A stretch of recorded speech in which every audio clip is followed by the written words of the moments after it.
everyone. Welcome to the Gospel According to podcast, the first and only podcast looking at the intersection of pop culture and the Christian faith. I am your host, Dan Ulrich. As always, I am joined by my co-host. You may know him as the 7th level Cavalier Paladin. That's Dave Hallahan. Yeah. Was that the first time you said Paladin out loud? You got it right. You nailed it. You nailed it. Good job. That's a word. I know. Yes. I've only actually played Dungeons and Dragons. I've done 2 campaigns in my whole life, but first time I was typecast, and as the pastor of the group, I was a paladin. So yep. Okay. And we're not alone, are we? We're not. Man. I thought you meant spiritually at first. Like, we're not alone. Well, 2 or more are gathered. So. Yeah. We're here with your favorite bard.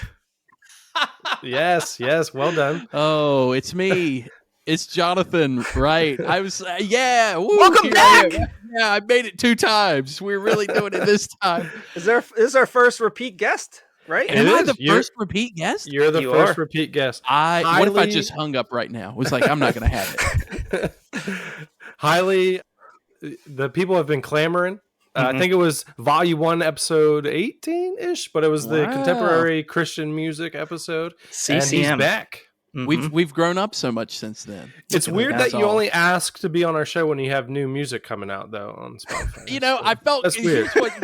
Here's what was funny is as it worked out, I was thinking about it today. I was like, wait a second. I wonder if they think that I did this because I have a song coming out. I genuinely had that thought driving home just now. I was like, oh, I hope they don't think I'm just the worst, most entitled jerk ever. No. But make sure you pre-save on I'm like, I wonder if they're having me because I have a song, All the Ways That I Fail You, coming out March 31st this Friday. that you demanded we put the pre-save link in our show notes. That was weird. But yeah. I don't know about that. But no, that is not the reason I'm here. I wanted to be back. I was happy to be back. Absolutely. And you're back. I think it was because I mentioned that I said I miss podcasting sometimes or something like that. And we're like, we have a podcast. Oh, yeah, you do. Hey, and y'all are killing it too, by the way. Your episodes are a lot of fun. I do listen, or at least I try to keep up. Yeah, well, I appreciate it. It is a lot of fun. We have fun. This is Dave. This is the Gospel According to what? Dave and Dan. D&D. D&D. Oh, man, that worked out so well for y'all. Dungeons and Dragons. It's really funny because as I even still had a moment where I was like going to be on this episode and I thought, I wonder if there's going to be blowback from this. Like, are people going to be like Dungeons and Dragons and the gospel? What? How could it even be? It's impossible. Do you feel like you run in circles or are at least adjacent to circles that would or could be like, oh my goodness, Dungeons and Dragons? Maybe. Name the people specifically that you think will be upset by this. There's definitely a Dale, I'm sure. It's another D. Oh man, D. Well, that was my first question, Jonathan, because last episode you told us how you're the son of a pastor. Yes. And so I'm just wondering how you went from that into joining the cult as far as playing Dungeons and Dragons. So what was the timeline there? It all started with a seance that one of my friends threw. It starts with a Ouija board. It always does. Yeah. Y'all remember that Adventures in Odyssey episode where they were talking about D&D, but what was it? It was something about castles and cauldrons. That was it. That's awesome. There you go. When I saw that, I was like, that seems pretty fun. No. Yeah, so I mean, my dad being a pastor, he knows that I've played D&D, and he's just like, all right, that's about it. He's like, all right, there it is, and it was nothing that I really played growing up ever. Like I just maybe didn't know anybody who did, or at least they were keeping it a secret. It was just Bibleopoly. Bibleopoly, Bible trivia, all that stuff. Sword drills. Money Matters for Kids by Larry Burkett, the board game. That was a real thing we had. And so It was never like, I guess, in my general vicinity. I was homeschooled as well, so you can imagine I did not have other homeschooler Christian friends that were playing D&D or Pokemon. Yes. Yeah, it doesn't usually go pastor's kid, homeschooled, dungeon master. Like, yeah, well, but my parents, they were like, I always will say, like, my parents were very grounded and are grounded, so they didn't get really freaked out by a lot of things that other people did that were around. So, I mean, I'm in North Carolina. We're in the Bible Belt, the southern area of the world, of the nation. Anyway, of the entire world, guys. This is the most south it gets. So they didn't get as freaked out as a lot of people did about things. And I mean, growing up, I watched and read Lord of the Rings and stuff. So I guess they kind of it is always weird that, like, when it comes to this fantasy genre of things, it's like all of it is bad. D&D is bad, Harry Potter's bad, Pokemon is bad, but Lord of the Rings, Lion Witch in the Wardrobe, like we're cool with that. The White Witch, we know she's bad, but you can read about her. That's fine. The Lion, the Witch, and the Wardrobe. They're like, Right. Let's hand our kids that because we also don't let them play D&D. It's crazy, but I really recently, I think it might have been 3 weeks ago, a guy in my church who is in his late 40s, he was wearing D20 socks, so like a 20-sided dice for the lay person here. He was wearing D20 socks, and I was like, Danny, why are you at another D? What are we doing? I was like, Danny, why are you wearing D20 socks? And he's like, oh, I play a game that uses them. And I was like, what do you play? And he was like, it's like a role-playing game. And I was like, do you play D&D? And he was like, yeah. I was like, well, me too. Why are you being so secretive? Why are we whispering? Yeah, why are you scared to talk to me right now, dude? That I was in. What is that? What am I looking? Oh, it's beautiful. What is this thing called on fancy It's shirts? a lapel. A cufflink. That is a huge cufflink. It's a massive one. It's the whole cuff. Yes. Yes. That's so. Before we go any further, I just laid out here. Yes. I'm going to have no idea what you guys are talking about, and there's probably some listeners out there. But there is a Dungeons and Dragons movie coming out. Mm-hmm. Yes. I am in my basement. Okay. To try and stir up those feelings. I actually went to my mom's house. I'm in my mom's basement. Oh man. I am both in a basement and at my mom's house, guys. I'm in my mother's basement. There you go. She's bringing me food in a moment, okay? Ma, the meatloaf. Where's the pizza? Yeah, there's a movie coming out. I am excited. I am going this Friday to see it. With my friends who I play D&D with. So, I mean, we're fully committed. Your socks? Where's my wizard hat at? Danny going to wear his socks? Are you cautiously optimistic? I'm overly optimistic. Oh, no. Yeah. Because it is getting amazing reviews right now from both people who have played D&D and people who have never played it. Okay. I mean, they went to, what was it, the South by Southwest or whatever it is, the film festival. Mm-hmm. They went there, and I was reading the reviews. It was just like every critic thought it was amazing. And I was shocked. And after that, I was like, I'm ready for it. You're in. I'm ready to see it. I think it's going to be a good time. We shall see. But yeah, at first when they announced it, I thought this might be a bad idea because they released the earlier D&D movies. Was not good. It was not a good time. I've never watched through one of them. Like, I've seen just the scenes, and I was like, that's enough. That's all. Oh man. Yeah, I was not looking forward to it until literally this moment. Until you saw Chris Pine was Jonathan sold me on it. Oh, I did it. I didn't know if they could do. I haven't paid attention to any of the reviews. I think I saw one of the like early trailers, but I'm like, I just feel like this. I thought it was a bad idea, and I'm like, there's. It was a cash grab, is what you thought was happening. Yes, and they're not going to be able to execute it well. But if people are saying it's good, I might just have to go see it. And maybe Dan, I'll have to get you. We'll have to go together. It'll be a Gospel According to outing. Well, actually, the way that they're displaying this in here, that would not actually happen in the dungeon, because The way that they've got the mimic over here in the corner, it would never morph like that. So, Yeah, I'm excited. Yeah, we'll have to report back on how the movie Ooh. went. Actually, you'll have seen it by the time. So you'll send us like a voice memo or something, and we'll attach it to the end of this episode. But so, Jonathan, you didn't grow up playing, though your parents would have been okay with that if you did.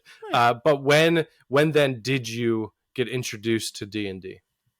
Oh man, so it was 2.5 years ago. I know that number because of the fact that I just had this discussion with another with podcast. us. No, making the D&D podcasting. Yeah. No, I just had this discussion actually with our DM Chris, and 2.5 years ago I was for the uninitiated. That means a message that you send directly to one person. It is not a direct message. Chris. It is the dungeon master. Yeah. The one who kind of narrates, and he's the ultimate being of the game. Jesus Christ is my only master. He's my ultimate being as well. Yes. All right, so the dungeon I will master. say that DM, I'm like, we're abbreviating DM for a reason. Dungeon Master is about the worst name and worst title you could label someone. You're like, I'm a dungeon master. You're like, nope, you're a DM or GM, game master, as they would say. But there you go. Yeah, so like 2.5 years ago, I was talking with my friend Christian, and he was like, man, I'm playing D&D with some of my friends. I was like, I've been wanting to play it, but I don't know a ton. And I don't have anybody to play with, I don't think. Well, he's like, we're playing online. We're using a website called Roll20 where you can play it remotely. You have the maps and everything up there. And so I was like, I think I'll do that. So I go to church, and I'm talking with my friend Blake, who's on the worship team with us. And I was like, Blake, I think I'm going to play D&D. And he was like, dude, I have read everything about D&D, but I haven't had anyone to play this game with, but I know exactly how to play, and I've made like 10 characters. And I was like, what? Dude, like, what is this? So I text the other guys, and I'm like, we've got to get Blake in on this too, because he's all by himself trying to just make characters for fun. So we started a campaign at that point where we all were dwarves and different classes, but yeah, we called it Dungeons and Dwarves was our campaign. And we are still in that campaign, and I still have the same character. Some of the others have died, or some of the other people have been like, nope, we're going to a different character. We're going to write this one out. But I have stuck with my same character from a level 1 to a now level 14, I think. Nice. So what's your character's name? Okay, all right. Here, you ready for it? I had to pull it up because it's a very long name. It is and there's a reason for it. It is Sir Moldo, the Bonesaw, strong boy of the Crimson Knights of Terrangard. Yes, he is. Okay. You like that? That's a good one, right? That's great. It was just Moldo because I couldn't come up with a name for a dwarf, so I was like, Moldo. And as the story has progressed, there have been random his name. Yeah, it's just been like he was knighted, and then he was in a guild, Crimson Knights of Terrangard, and then it was like he was nicknamed the Bonesaw because we started joking about the first Spider-Man movie with the Bonesaw wrestler in it. Yeah. And then it just kept developing, and as a joke, I just kept extending his title out. And that's how I'm a dwarf cleric, a life cleric. Nice. Yeah. So you're a paladin guy, huh? Yeah, so I've played once as a paladin and once as a rogue, but the paladin was a lot of fun. it's just like it was a masher. So his name was Maximus Decimus Meridius. Nice. Excellent. Yes. And whenever I would introduce myself to someone, I would start in on like, my name is Maximus Decimus Meridius, son of or husband to a murdered wife, father to a murdered son. Was that the backstory you chose? Was all of that actually happening? That was my backstory. Fantastic. It was just from Gladiator. Just shouting, "Are you not entertained?" Yeah, but it was a lot of fun. We've talked Roll for entertainment. Yes, I've talked on the podcast about the Dynasty Fantasy Football League that I'm a part of, and for reasons that we can talk about some other time because it's not that relevant now, but it's called the Hindbale Dynasty League, HDL. And so I took that into Dungeons and Dragons with me, and Maximus was a part of the Half Dragon Legion, which was a group of humans who thought that they were half dragon, but it was really just a pyramid scheme.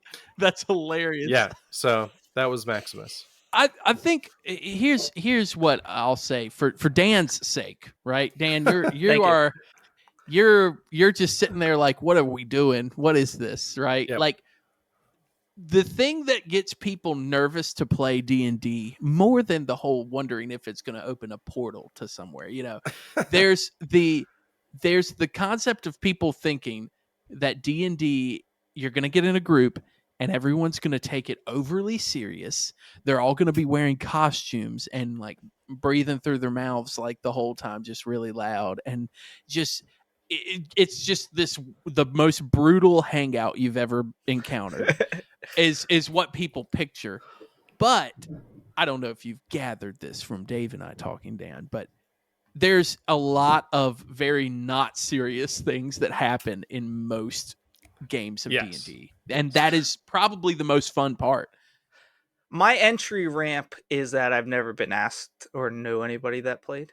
But my biggest concern would be having a DM that wasn't very good, because they create the game, right? Yeah.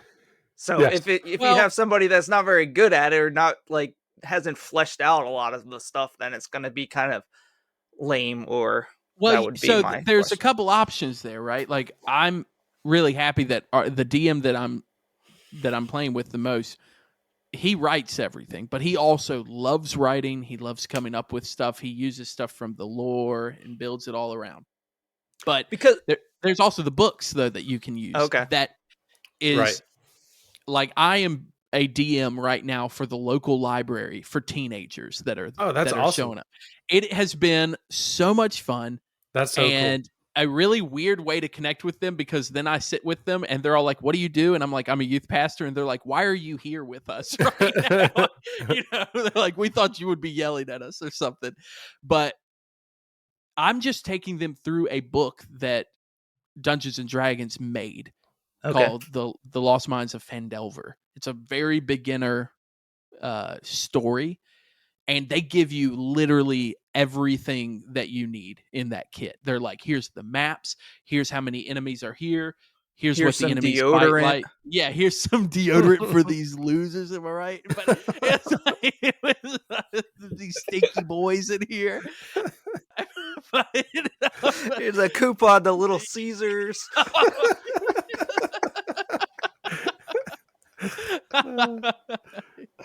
Oh man, here's what eHarmony voucher.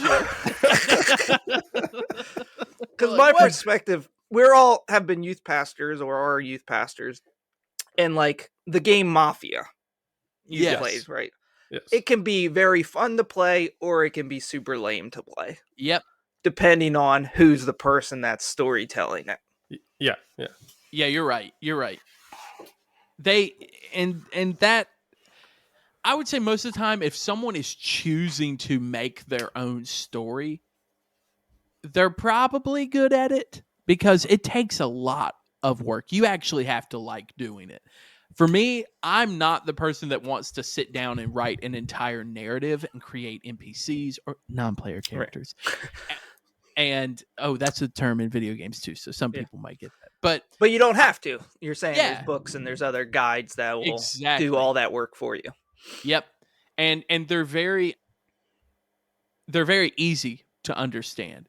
I think the part that is maybe the most learning curve for a DM, and has been for me with DMing just the teens. DMing the teens. You didn't hear me say that. Anyway. All right, we got the clip, guys. We got the clip. Take it out. Move in. I didn't mean it. Just my window just busts out. Is that Chris Hansen? Yeah. Have a seat. So with dungeon mastering sounds bad too. I can't say this sentence at all. Leading game of Dungeons and Dragons. Dungeons and Dragons with the youth is that I have a hard time keeping up with like the combat rules sometimes because it can be a lot to understand. What? So you said you've been doing this campaign for 2.5 years. Mm-hmm. Is this like a cricket match? Is there an end? Is there a winning? That's a is great Is there question. an actual point that you're trying to achieve? Or do they just keep moving the goalpost? So we don't always know. So like our DM, he has been writing this out, and he just dropped some information on us like 3 weeks ago that made us realize that he had like been planning this whole thing like as a whole narrative, and we just didn't know it. So it's not like Lost. Yeah, no. Where they're just making it up as they go along. Some people do, and some people do like campaign blending, right? Where it's like, oh, I'll take this storyline from this book, and you'll finish that. But when you finish that, all of a sudden another guy walks up to you and is like, I just saw you beat this dragon. We have another one in this town, and so then they bring in another book or another mission. And that's a pretty decent way to do that. But our DM, he's just writing all of it. And in fact, there's times where he wrote stuff in and we like ruined it for him by accidentally just doing too good. And then he's like, hold up, guys, got to give me a second. I got to rewrite something. So it's a pretty good time. Yeah, but it definitely is very dependent on who is running the game. Yeah. So we're 20 minutes in, and I feel like only the people who are into D&D have stuck around with us. But we got rid of them. If there are a couple of normies left around, for Dan, there's kind of this is my perspective anyway, Jonathan. You can tell me if you think I'm wrong, but there's kind of two main parts to Dungeons and Dragons. Dungeons and the dragons. Boy! Once you've gathered a group of people, you've got your characters developed and everything. But once you sit down around that table, there is like the role playing, which is just like the acting, and you're telling the story. And he's like, all right, you're on a road and you see some stores. Yeah. You see this, and this, go for it. And then now you guys around the table, the players, have to just like, all right, my character's going to go over here. And then you're talking to some stranger. And like, so you're acting. And or you're interacting, and you're imagining, right? Like, it's theater of the mind. Yes. I mean, it's where the basis of RPG video games came from. Is like, we're gonna put the visual element to this of what you've been having to make up, right? So I would say like when you sit down at the table, there's more of the interactive. We're kind of figuring out where we're supposed to be heading. Right. You might be talking to other characters that the DM has created and that he's going to have potentially information to help you, but you've just got to word it correctly because he's going to be marking whether or not you're doing that well. It's like the social and exploration side of it. Yeah, is what you're saying. Yeah. Yep. Yeah. It's kind of, and so there is like there's a gameplayness to it, but it's like theater acting, almost like improv acting. You're trying to you're almost trying to figure out the story that the DM is trying to tell, or you're trying to tell your own story and fight against the DM the whole time, which can also be fun. But then there's the combat is the second element, and this is like there are rules to combat. This is where the dice come in and you're rolling them and stuff like that. Do you have a preferred, like, are you like, I just want to fight dragons and bad guys, Man. or are you like, I'd rather just like hang out with my friends and have a good time and talk I'm to definitely store more of owners? the. I'm more of the. Man, that's such a hard question because there have been some fights that were really a lot of fun because you can make it both. Right, right. But if someone was looking at me like, which part do you find the most fun? I think the exploration and interaction part of it, where you're just kind of goofing off with your friends or you're trying to figure out a puzzle or something like that, I tend to enjoy the most, where it's like the narrative mystery of what's happening. The Yeah. combat's a lot of fun because the combat actually puts you at risk. Right, Because right. I don't know if you know this, Dan, but like in D&D, if your character dies, like if he dies, you do not play that character again. So there's like or you're not supposed to. There's the added What if risk. he accepted Jesus Christ as his personal Lord and Savior? Well, you actually have to play in a different realm at that point. Yeah. Got it. I'm tracking. You're in I'm the tracking. Forgotten Realms in D&D most of the time, and if you Right, do that, right. you're in the realm of Okay. heaven. So Mhm.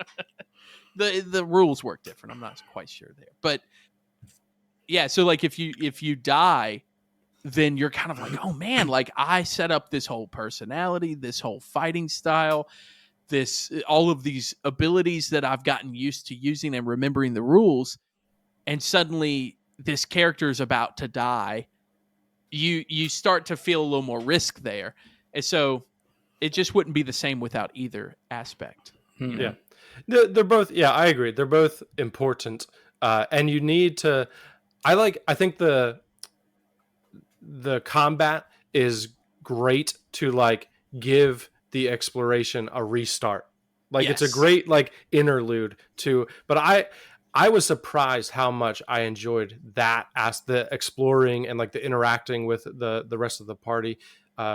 They Everyone who I had played with had played D&D before and has been playing for a long time. I was the first noob and I was like nervous. I'm like, I'm going to screw this up for them. This isn't going to be fun. But They're like it's introduce your character. You're like, hello, I'm a is anybody paladin. else's mouth dry? They're like, But- yeah, all of ours were playing D&D, right? But we're breathing through them. Dude. Yes, but no, it was a lot of fun, and everybody, like you were saying before, you're just there to have a good time. It's not Yeah.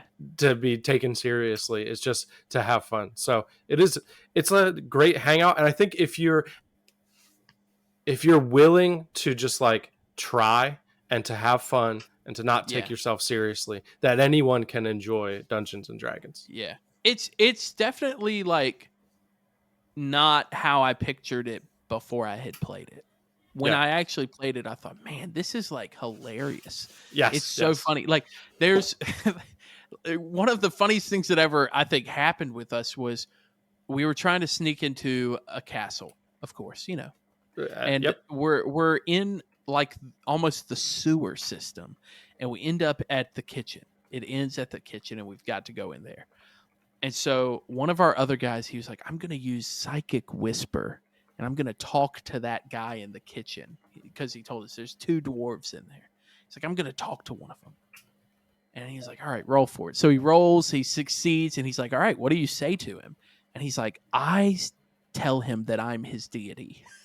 And our DM was like, hold up, I've got to let me work this out. So he starts saying like, you need to roll for deception. He succeeds Right, on right. that. And he's like, all right, well, this guy definitely thinks that you're his deity.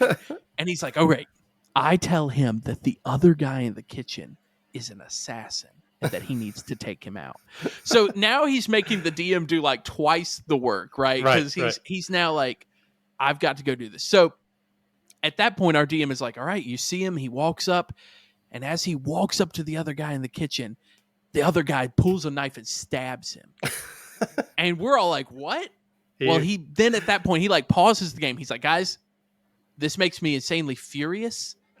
He's like, but that guy actually was an assassin that I had written into this story, and it was going to be this whole plot line of y'all having to figure out who the assassin is. And he's like, and you just went completely past it and made me waste so much of my time. He's like, I'm going to have to we're gonna have to come back to this. He's like, I haven't gotten this That far is so yet. funny. That's So awesome. it was a pretty amazing moment. Yeah, that's great, and I love like those little moments that. So the first party that I was a part of, the youth pastor at our church, he actually took over for me, took my job. I was his best man, and it was like his groomsman played. Along with his sister, and so she was there, but then it was the groomsman, and so it kind of was like true to life in that his character and my character were the main characters of like the party and doing the most damage. But we get to the end where we're like at the bad guy and we're struggling, and there's like these gargoyles up on the ceiling and stuff, and they're like killing us, and I'm like, Dan, just run at me and I'll throw you up there, because I'm just like this huge D&D or this huge paladin guy. And so the DM's like, are you sure? And I'm like, yeah. And he's like, all right, well, you have to roll like an athletics like check acrobatics, or athletics, acrobatics or whatever. Yeah. And this basically is what, like, if we do this, we'll win, and if we don't, like, someone or all of us are dying. Yeah. And I roll, and it's a natural 20. And I'm like, that is just, this is just like the beauty of the story. Like, it was meant to be that this was the thing. So instead of ruining the story like you guys, we actually we perfected the story. But see, the thing is too, there are moments where you're just, I feel like every time I start talking about this, I look over at Dan, because I'm like, I have to explain this to him. There are moments where you just start making up things for people to roll too. At least that's how I've done it. Like, at the library, I had this moment where, I'm DMing for 7 teenagers. That's a large party of people. And at one point, they're at this river. One of them is like, I have this canteen, so I want to fill up my canteen. And the other one is like, I want to pee upstream from him. I was like, you want to like pee in the river so it flows down? And he's like, yes. So I was like, all right, you know what? Let's roll for peeing, I guess. And so he's like rolling, and he rolls amazing. I was like, all right, you do pee. Now we've got to figure out if he knows that you just peed in his bottle or not. So I was like, you need to roll like perception. So he rolls for perception, rolls terribly. And so now I've got this kid in this game who he's having to role play that he doesn't know that he's just carrying around a canteen full of pee. And they're like, how is this going to be used? Like, it's been 2 months and the jar of pee has not been used for anything yet. But it was pretty amazing. Yeah, that's great. So I feel like now's the part of the show where we get to the point of the show, right? Uh-oh. We have to do that at some point. Oh man. Sorry.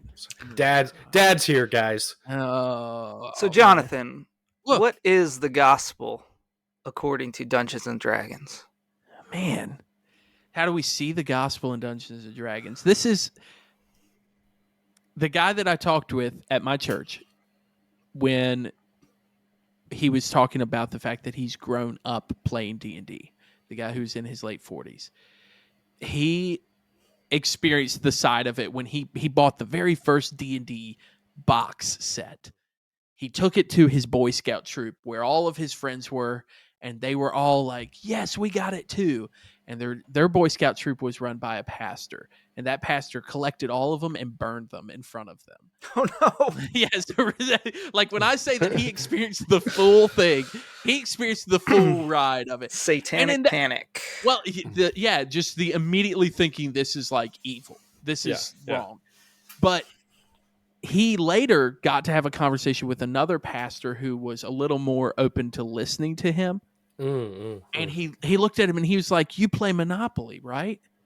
And the pastor was like, yeah, I play Monopoly. And he's like, all right. So like the goal of Monopoly is to bankrupt your friends and make them go broke.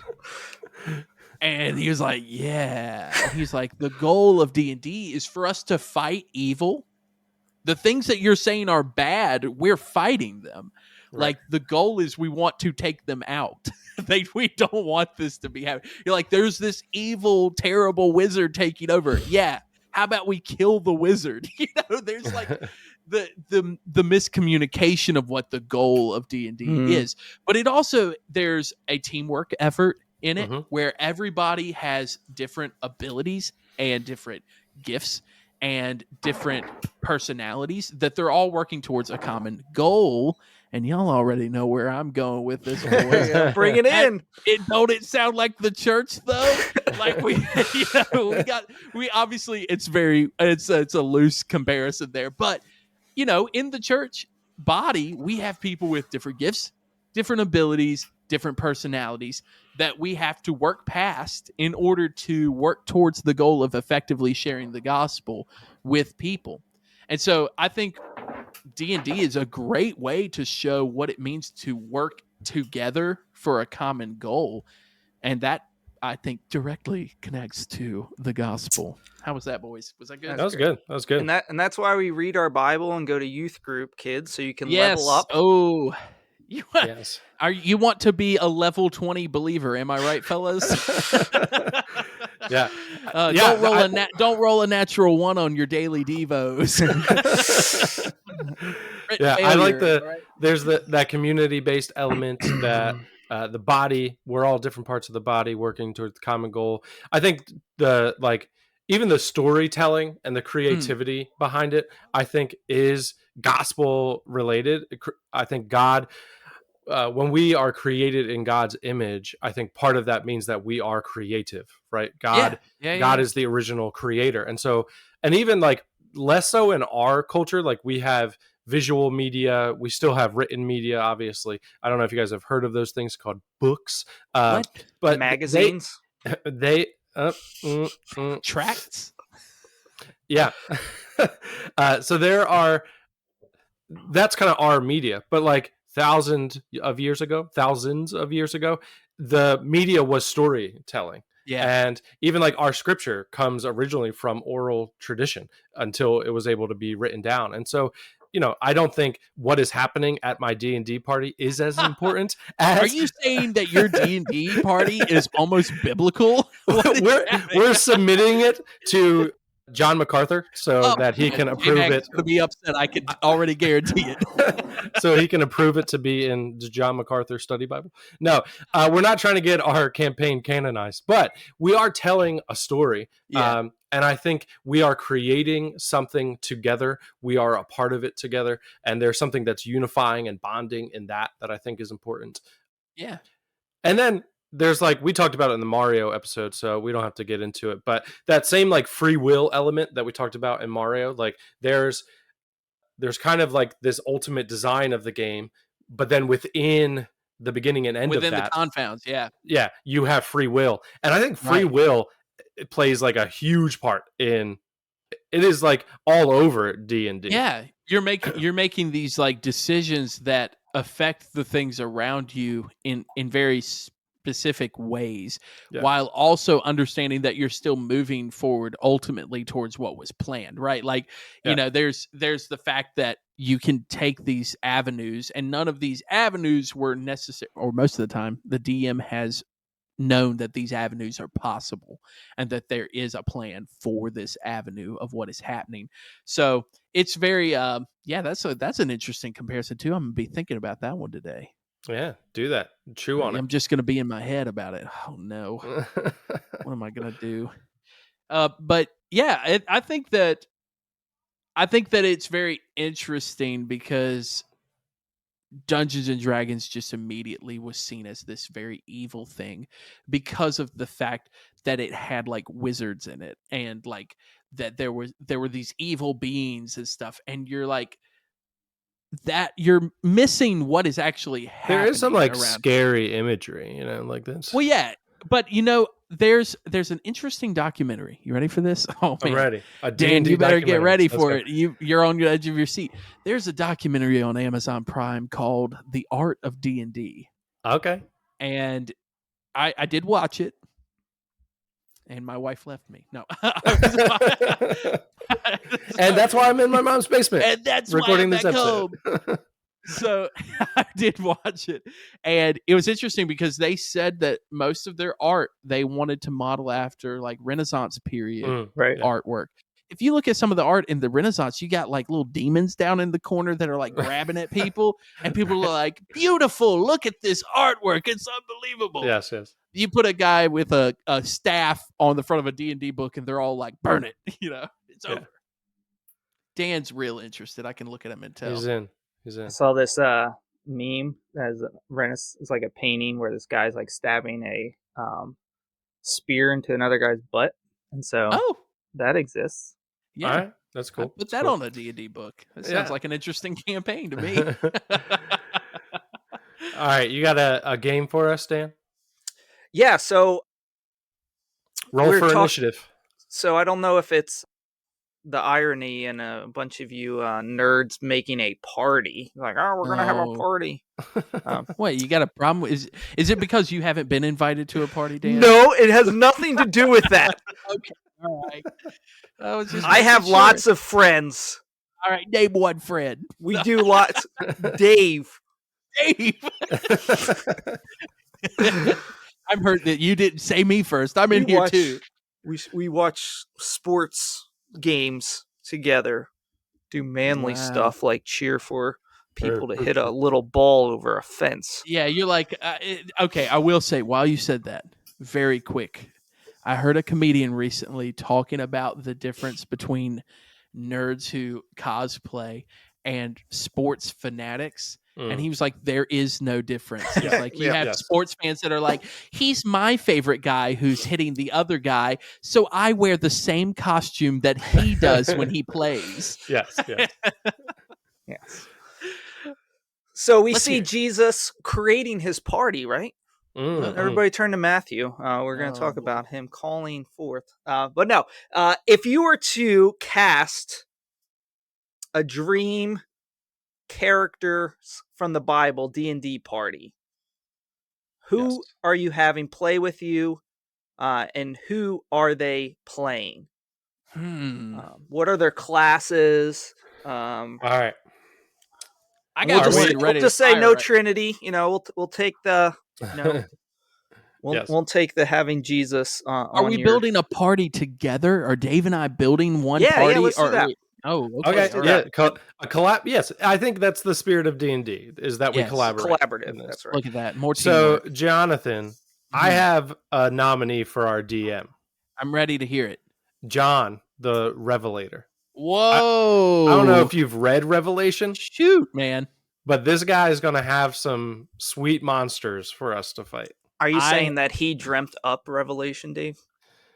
I don't think now is the time for me to talk about how I read Revelation.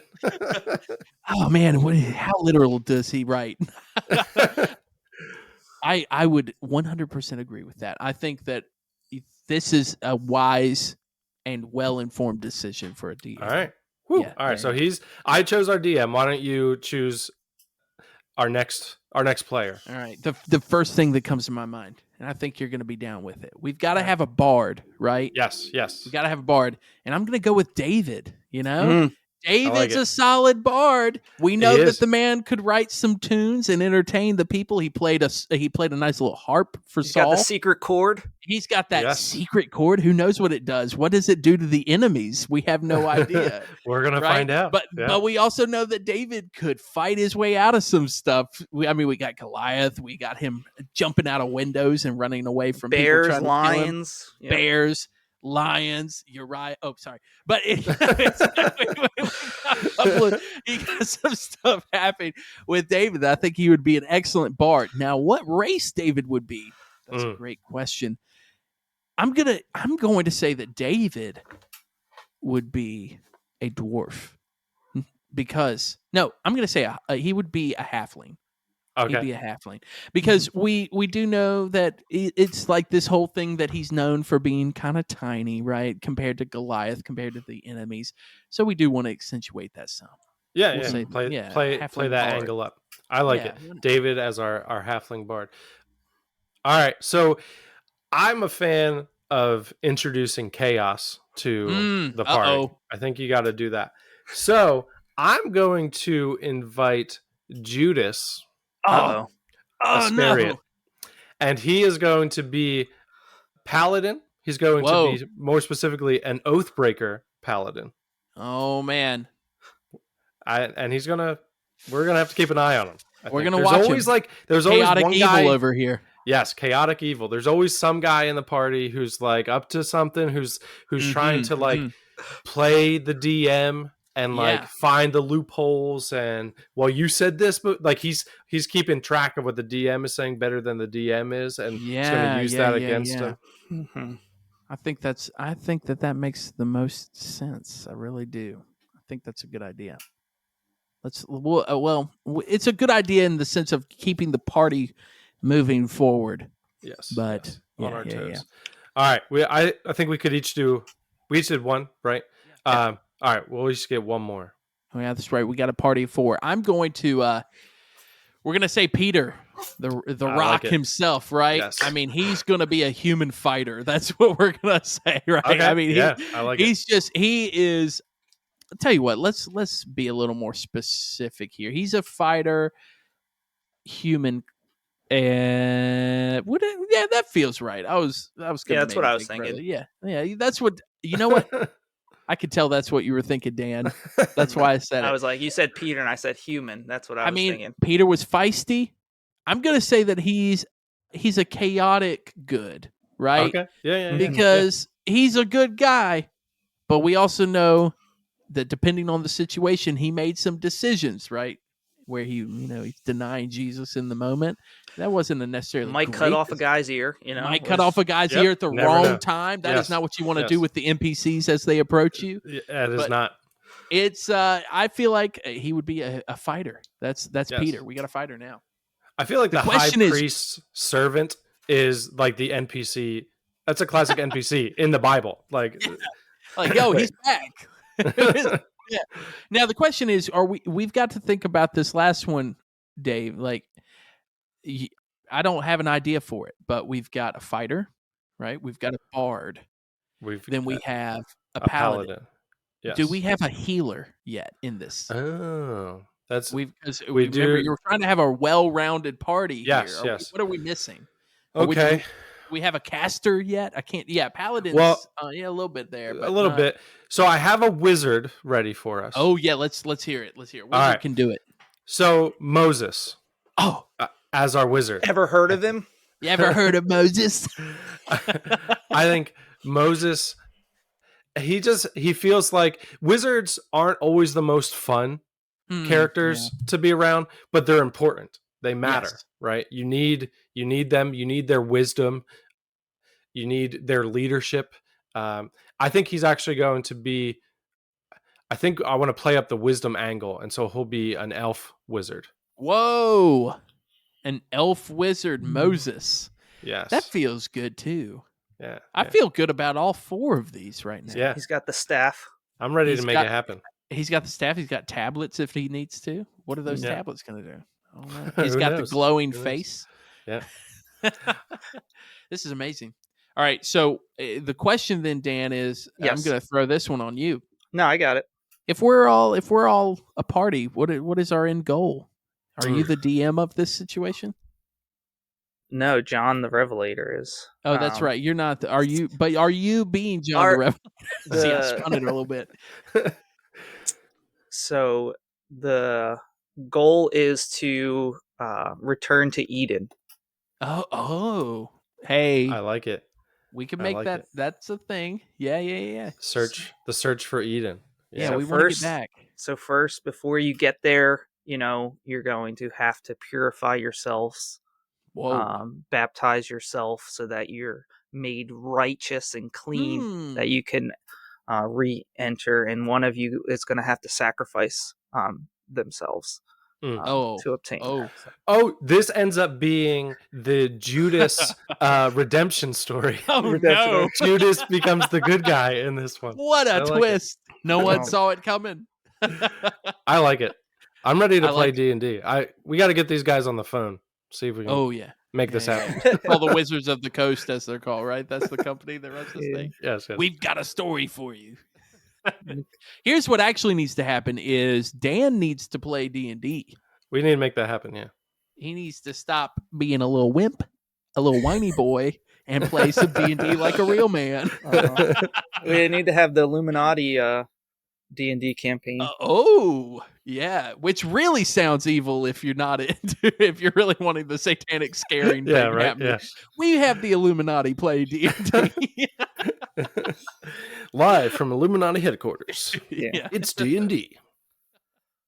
Well, no, Amazing. I appreciate you, Jonathan. I feel like I'm ready to go into watching this movie. Open eyes, open ears.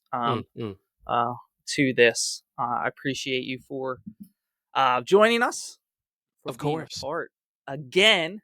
I'm glad of being back. I've done it. We'll have to figure out what season 3 or what do we call it? I'm a recurring NPC. Volume 3. What we're gonna have back for you? Thank you everyone out there for joining the Gospel According to. Remember to follow us on all social media platforms that exist or have ever existed. We're talking Facebook. We're talking the Instagram. We're talking Tickety Talk, Twitter, YouTube's, your favorite D&D message board forum. We're there at TGAT Podcast. Follow us at TGAT Podcast. Thank you for sharing the Gospel According to with your family, with your friends, with your party, with the Thrall of Juiblex. The Thrall of Jublex. Yep. Nailed it. He got it. He made it happen. That was great. First time. Yes, we appreciate you listening, and you can hit us up on all of those socials. Ask us some questions. We've been consistent, like 3 weeks in a row or something like that, on doing IG lives on Monday afternoon. So if you've got any questions, hit us up in the direct messages. Don't contact our dungeon master. Not that please DM. Don't. Don't talk to him. He's a little loose. He's busy. He's working.